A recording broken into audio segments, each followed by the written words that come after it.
Bismillahirrahmanirrahim. Assalamualaikum warahmatullahi wabarakatuh.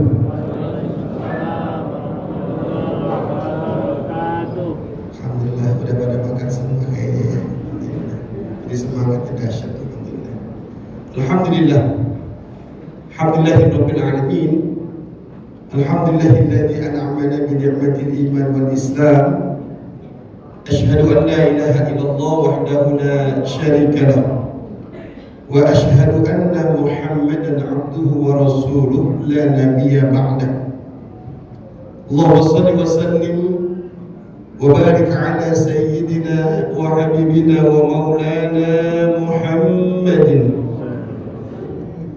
وعلى آله وصحبه وسلم أجمعين عما بعد فقال الله تعالى في كتابه الكريم أعوذ بالله السميع العليم من الشيطان الرجيم بسم الله الرحمن الرحيم يا أيها الذين آمنوا كتب عليكم الصيام كما كتب على الذين من قبلكم لعلكم تتقون وقال الله تعالى أيضا شهر رمضان الذي أنزل فيه القرآن هدى للناس صدق الله العظيم. Bapak Ibu jamaah salat Isya menjelang tarawih Masjid Nurul Ikhlas yang dimuliakan Allah. Alhamdulillah tanpa terasa kita sudah masuk di bulan Ramadan. Alhamdulillah. Seneng banget. Seneng kan? Jangan-jangan ada yang gak seneng lagi. Kenapa senang? Karena Nabi Muhammad SAW menanti-nanti kehadiran bulan suci Ramadan sejak tiba bulan Rajab. 2 bulan sebelum Ramadan Nabi mohon kepada Allah, Allahumma barik lana fi Rajab wa Sya'ban wa balighna Ramadan. Ya Allah, berkahi kami di bulan Rajab dan bulan Sya'ban dan sampaikan kami ketemu bulan Ramadan. Nabi itu yang jelas-jelas dosa yang lalu dan akan datang diampuni, yang dijamin masuk surga, pengen ketemu bulan Ramadan. Sahabat-sahabat Nabi Muhammad SAW seperti Abu Bakar As-Siddiq radhiyallahu anhu, Sayyidina Umar bin Khattab dan sebagainya, mereka itu nunggu kedatangan bulan Ramadan 6 bulan lamanya. 6 bulan berpinta sama Allah, ya Allah pengen ketemu Ramadan, ya Allah pengen ketemu Ramadan, sampaikan umur ketemu Ramadan. Begitu. Subhanallah, senang kita udah sampai bulan Ramadan nih, Masya Allah. Ada rasa beban atau tidak, kan gitu ya. Karena itu dianjurkan ketika hadir di bulan suci Ramadan kita ucapkan marhaban ya Ramadan, marhaban ya Ramadan, marhaban ya Ramadan, marhaban ya Ramadan. Artinya apa? Selamat datang bulan Ramadan, selamat datang. Ini tamu istimewa di antara tamu-tamu lain. Kenapa? Karena bulan Ramadan yang akan mengantarkan kita ke dalam surga.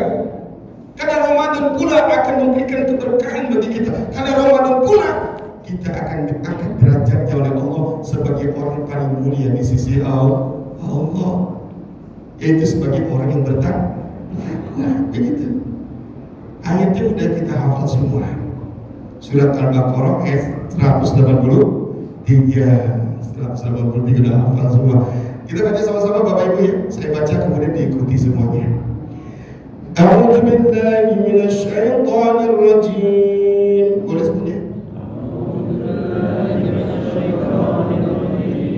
Bismillahirrahmanirrahim.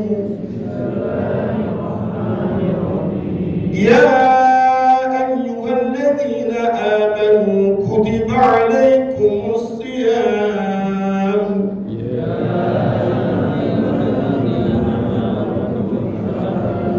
كما كتب على الذين من قبلكم لعلكم تتقون. Subhanallah, begitu kita cakap bareng-bareng lebih semangat ya, insya Allah. Jadi begitu Allah bilang, wahai orang-orang yang beriman, diwajibkan kepada kamu berpuasa sebagaimana orang-orang sebelum kamu. Jadi puasa Ramadan ini bukan diwajibkan kepada umat Nabi Muhammad saja, tapi juga nabi-nabi sebelumnya diwajibkan. Jadi kemudian apa yang bikin bedanya? Bedanya umat Nabi Muhammad dapat banyak keringanan. Kalau Nabi terdahulu Nabi Daud alaihissalam, dia puasanya 1 tahun penuh, 1 hari puasa, 1 hari tidak, 1 hari puasa, 1 hari tidak, 1 hari puasa, 1 hari tidak, terus sepanjang tahun, dan enggak ada lebaran, enggak ada hari raya Idul Fitri, enggak ada. Hari raya Idul Fitri itu ada untuk umat Nabi Muhammad. Kita ini, subhanallah, ya, cuma di kita puasa Ramadannya kurang semangat, pas Idul Fitrinya semangat. Bahkan sampai sekarang orang kepikirnya lebaran gitu. Lebaran kemarin apa itu aja kepikiran. Ramadannya nggak ada target. Ya. Justru baginya ketemu lebaran, tapi Ramadannya nggak jalan, terawihnya nggak tuntas. Padahal antara terawih dan puasa ini 2 hal yang tidak bisa dipisahkan, begitu ya. Karena itu kita perlu dari awal sudah menyatakan marhaban ya Ramadan. Kenapa marhaban? Karena marhaban itu artinya luas. Marhaban artinya luas, longgar, lega. Artinya apa? Datangnya bulan Ramadan, sekarang kita ada di bulan Ramadan, mari kita buka dada kita, hati kita dengan lapang dada untuk menyambut dengan senang, dengan gembira akan adanya bulan ini. Sehingga kita tidak pernah ada beban untuk melaksanakan apapun, amalia apapun, termasuk tilawatul Quran, sholat tarawih, sedekah, infak, zakat dan sebagainya. Masya Allah, nggak ada beban. Nanti ada itikaf 10 hari terakhir. Mudah-mudahan di masjid ini ada itikaf 10 hari terakhir. Dan kalau itikaf jangan banyak tidur ya. Maka saya kalau isi itikaf itu mulai jam 9 malam, kajian sampai jam 12 sampai jam 11. Itu kajian. Jadi pesertanya nggak boleh tidur ya. Kalau malam-malam untuk apa? Memahami agama. Jadi kajiannya malam jam 9 sampai jam 11 malam. Isi ta'limnya 2 jam, 3 jam. Supaya orang lebih dalam memahami agama. Kenapa? Karena ta'lim itu nilai pahalanya besar. Dalam sebuah riwayat Abu Dzar Al-Ghifari pernah mengatakan bahwa Nabi Muhammad SAW bersabda, orang yang duduk di majelis ilmu afdalnya mendapatkan keutamaan seperti orang yang sholat sunnah 1000 rakaat. Gitu kan? Kayak kita dengar gini. Ya, sekarang ini majelis ini. Jadi majelis sekarang nih, kalau kita sholat sunnah aja nggak ada majelisnya, beda pahalanya. Kalau ada majelisnya, ada ilmu yang disampaikan, menjadi pahala seperti orang sunnah, sholat sunnah 1000 rakaat. Terawih kita berapa rakaat? Di masjid kita terawih berapa rakaat? Nggak ada apa-apanya, ya kecil, ya dibanding 1000 rakaat, dan kita dapatkan yang 15 menit ini. Maka jangan sampai hilang kajian-kajian tausiah, jangan sampai hilang majelis. Allahu Akbar. Karena yang namanya ngaji hukumnya ngaji. Sholat tarawih wajib apa sunnah? Sunnah. Dan ini yang penting kita pahami sama-sama bapak-bapak, ibu-ibu, rahimahullah. Jangan sampai kita salah menempatkan. Kita harus proporsional, itu disebut dengan adil. Ya, sambut kedatangan bulan Ramadan dengan lapang dada, dengan lapang rezeki, dengan lapang kegembiraan, dengan lapang kesehatan, dengan lapang segalanya. Kita berikan tempat yang luas di bulan Ramadan ini. Jadi kita nggak punya beban. Ya, kenapa? Kewajiban ini diwajibkan kepada orang sebelummu. Ada lagi yang unik. Orang-orang sebelum kita, umat Nabi Muhammad, orang ahli kitab. Apa itu ahli kitab? Orang Yahudi dan Nasrani. Siapa yang dimaksud? Umatnya Nabi Musa, umatnya Nabi Isa alaihissalam. Mereka juga puasa. Puasanya gimana? Sama. Nggak ada bedanya. Mulai dari fajar terbit sampai matahari tenggelam, sama begitu. Itu puasa aslinya. Karena puasa Nabi sebelumnya dengan puasa Nabi Muhammad nggak ada bedanya. Bedanya di mana? Bedanya kita ada sahur. Kalau umat Nabi sebelumnya, Nabi Muhammad, Nabi Musa, Nabi Isa nggak pakai sahur. Luar biasa kuat kan gitu. Ini udah kejadian zaman sahabat, zaman Rasulullah. Ada sahabat yang biasa kerja keras. Kenapa? Karena memang di bulan Ramadan itu para sahabat justru malah giat bekerja, bukan malas kerja. Kenapa? Karena nilai yang biasa dapat 10 di bulan Ramadan Allah kasih jadi 700 kali lipat. Kerja itu nilainya ibadah, mencari nafkah itu sama dengan jihad. Kalau dia kerja di bulan Ramadan, nilainya dikali lipatkan 700 kali lipat. Subhanallah, maka semangat kerjanya tinggi itu sahabat di bulan Ramadan. Produktivitasnya justru lebih bagus di bulan Ramadan daripada bulan yang lain. Kalau kita kan enggak, kebanyakan pas di bulan Ramadan produktivitas turun gitu. Allahu Akbar. Banyak beberapa direksi nemuin saya, Ustaz tolong dong karyawan saya ini kalau dia istirahat tuh pada di masjid ngapain? Tidur. Astagfirullahaladzim. Ya, saya nggak enak juga, saya berpuasa, saya mau marah-marah gimana? Kadang datang udah 1:30 gitu. Maaf Pak, terlambat. Kenapa? Tiduran di masjid. Maaf, tadi malam bangun cepat banget jam 3 udah bangun. Habis sekarang langsung kan kalau kerja jauh kan jam subuh udah berangkat. Pakai di kantor, tapi agak saya bisa ngomong deh. Ya udah deh, ini tapi menunjukkan tidak Islami begitu. Kenapa dipakai buat tidur?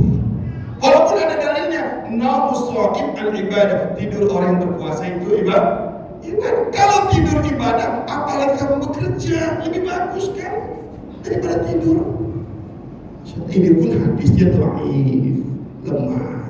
Katakan ya, hadis kalau saya bukan ahli hadis gitu ya. Coba saya baca banyak beberapa jamaah termasuk ulama-ulama, ini hadis dhaif, lemah. Tapi ya, kalau bagi menurut ahli sunnah wal jamaah, dhaif bukan berarti tidak bisa kita pakai ya. Daripada ngomongin berita yang hoax, daripada ngomongin gibah sana sini, mending tidur. Nah itu maksudnya. Maksudnya itu. Tapi bukan berarti setiap punya dalil itu akhirnya tidur mulu. Habis subuh pulang tidur, terbangun zuhur, habis zuhur tidur lagi, terbangun lagi asar, habis asar tidur lagi, sampai maghrib baru bangun. Astagfirullahaladzim. Kenapa? Ibadah. Wah, Ustaz, tidur orang yang berpuasa ibadah, jangan begitu ya, nggak boleh begitu ya. Dulu sahabat ada yang bekerja keras di siang hari karena dia nggak sahur, ya itu sampai rumah maghrib langsung dia makan takjil. Tahu takjil? Batal kayak tadi saya udah batal itu. Alhamdulillah saya kemarin ketemu nasi. Alhamdulillah. Ada tadi yang ngasih nasi saya. Ada tadi saya masih ada nasi, saya makan nasi langsung. Kalau takjil itu kurang kuat dia gitu ya. Alhamdulillah. Dia makan takjil doang. Kemudian panggilan sholat maghrib dia datang tuh ke masjid, karena dulu rumahnya jauh-jauh, masjid zaman Nabi Muhammad sedikit, Masjid Nabawi doang, dekat rumahnya Rasulullah. Dia tuh datang ke masjid jalan kaki kurang lebih 3 km. Aduh, jauh banget ya. 3 km kan capek jalan kaki ya. Terus pulang pergi, pulangnya nanggung sekarang bisa. Jadi sampai rumah udah malam, langsung tidur. Dia belum makan malam, baru makan takjil, bangun-bangun subuh. Akhirnya dia berangkat kerja lagi, dari nafkah. Siang hari dia pingsan. Diadukan itu kepada baginda Nabi Muhammad SAW. Baru Nabi Muhammad mengatakan, sahurlah kalian, dengan sahur itu ada barokah. Maka kita dianjurkan untuk sahur. Kalau perlu makanan porsinya bagus, dibanyakin di sahur daripada dibuka, gitu ya. Jadi sahur cari makanan paling enak.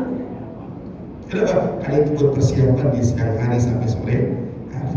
Ya, saya cukup nih. Masya Allah. Mudah-mudahan ya Ramadan yang datang pada kita tahun ini kita sambut dengan lapang dada, dengan gembira, dengan senang hati. Mudah-mudahan kita bisa menjalankan ibadah Ramadan dengan baik di tahun ini, termasuk baca Quran yang kita bisa khatamkan, termasuk sedekahnya bisa kita sedia. Hari kotak yang lewat di depan bapak-bapak, ibu-ibu, jangan sampai ada yang tidak masukin uang infak ini. Berapa Nabi Muhammad di bulan Ramadan itu dia berzakat, berinfak, bersedekah seperti angin yang menghembus. Justru kos biaya untuk sedekah itu dikumpulkan Nabi Muhammad paling banyak di bulan Ramadan. Karena Kenapa? Karena sebaik-baik sedekah di bulan Ramadan. Begitu kata Nabi Muhammad. Mudah-mudahan Allah mudahkan kita menjalankan ibadah Ramadan tahun ini sehingga kita bisa lulus menjadi orang yang menaik tingkat, yaitu la'allakum tattaqun, agar kita menjadi orang yang bertakwa. Dan mudah-mudahan yang bertakwa itu Allah kumpulkan kita bersama baginda Nabi Muhammad sallallahu alaihi wasallam di surga Allah Subhanahu wa taala. Al-Fatihah. A'udzubillahi minasyaitonir rajim. Bismillahirrahmanirrahim.